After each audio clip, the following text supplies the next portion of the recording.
What's obviously very important in any lockdown scenario is the ability to stay focused, particularly on work. If one is working from home, it's important to establish a routine early and to stick to it.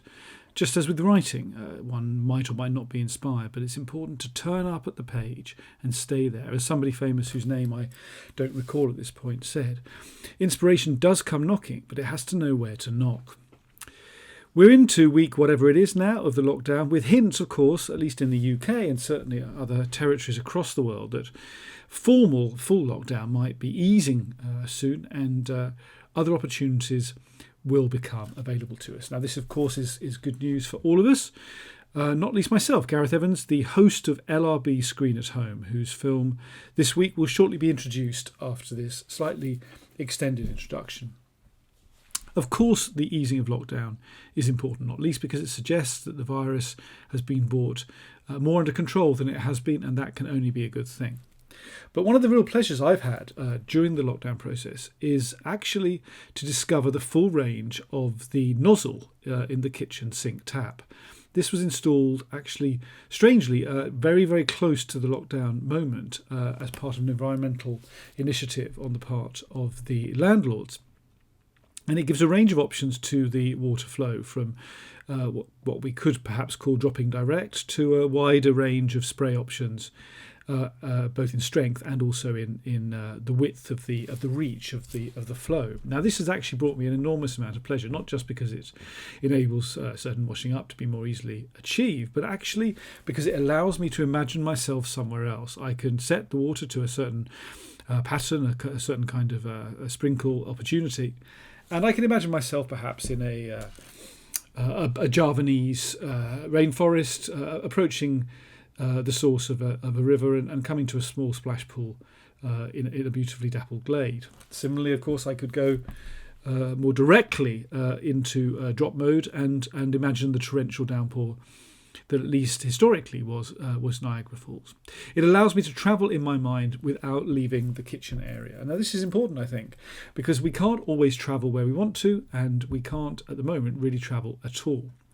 Which, of course, is a perfect segue into the film that we're going to be seeing in this week's LRB Screen at Home, for which, of course, I'd like to extend, as always, my huge thanks to both the staff at the London Review of Books and at the London Review Bookshop. If you are not familiar with either of their operations, of course, joined umbilically through the initials LRB, then please do check all the usual links, platforms, and various sites to find out more, to sign up to both newsletters, and to keep yourself fully informed about one of the great literary cultural operations of our time. And this, the Screen at Home, aspires to those lofty heights, being currently the only event platform obviously permissible and possible in the current situation. This, of course, might change in the near future. We do hope that we can return to the rather extraordinary events that took place in the bookshop over many years, and will, of course, do so in the future.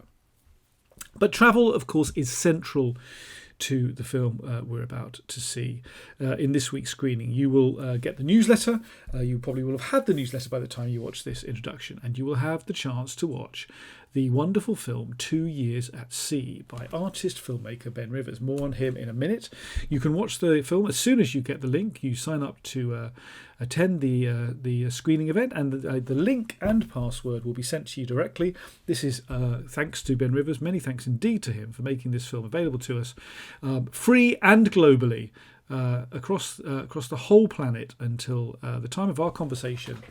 Ben Rivers and myself next Wednesday at 7 p.m. UK time. We're now in British summertime. That's BST, not BSE, of course, which we were renowned for in earlier years, but BST, an altogether happier time with a far greater sense of glorious weather and things to come, particularly, of course, as lockdown starts to ease. Now, I was looking recently at the etymology of the word introduction, which, of course, is exactly what I'm attempting to do now. And in the late 14th century, from the Old French, it apparently means the act of bringing into existence. So by kind of putting these words in a certain kind of order of sense and possible meaning, I am bringing into existence arguably not only 2 Years at Sea, but also Ben Rivers himself. Now, this is a man who travels light. He is a man who over many years has made an extraordinary body of work, where he himself is often the only crew member. which is very suitable because he is meeting another solitary figure in 2 Years at Sea. The wonderful Jake Williams, recently a star of Frankie Boyle's Tour of Scotland. A little clip is available, which has been highlighted and built into the text of the newsletter introduction. So do take a look at that if you can, and find out who Jake Williams is, arguably with one of the most distinctive Airbnb offers, not just north of the border, but anywhere in the world to be found.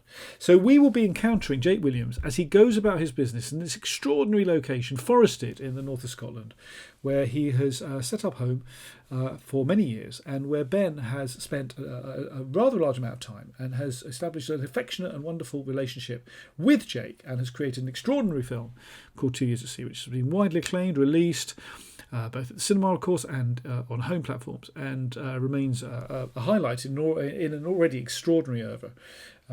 We're delighted, many thanks to Ben, that we can show this film. Very suitable, of course, as I've already established, I'm sure, to our times. Now, of course, the situation we find ourselves in is challenging. It's not all over when lockdown eases. There are many, many challenges, not least to cinemas, of course, to cultural venues of all kinds. And we really and seriously hope that they will all survive, and they will do what they do best in the weeks and months to come. We have to think of age and the longevity of things, of course. We think, thanks to Catherine Rundle's extraordinary columns in the London Review of Books, we think of animals like the horseshoe crab. We think of the Greenland shark, 500 years old and counting, swimming in the northern seas since the last time we had a particularly bad contagion here in the UK, and of course across Europe. And I'm not talking about the flu of 1918, I'm talking about the original plague. That's how long the shark has been swimming. So we think about age, we think about longevity, we think about the beauty of things that we have, the beauty of things that we hope to have in the future, and we think of what we've lost as well. And all of these kind of wonderful emotions, powerful and moving, affecting ways of being in the world, are caught in 2 Years at Sea. Thanks very much indeed to Ben Rivers for that. So thank you for joining me, and I do hope that we can meet again next Wednesday at 7 o'clock. That's BST, British Summer Time, for the LRB In Conversation, this week's Screen at Home with Ben Rivers, 2 Years at Sea, on this very channel, the London Review Bookshop YouTube channel. Thank you very much indeed for your time, and unlike last week, I did not even use once either of the words convey or tremendous. So there's been a small victory there, if nothing else. Thank you for your attention, and goodbye.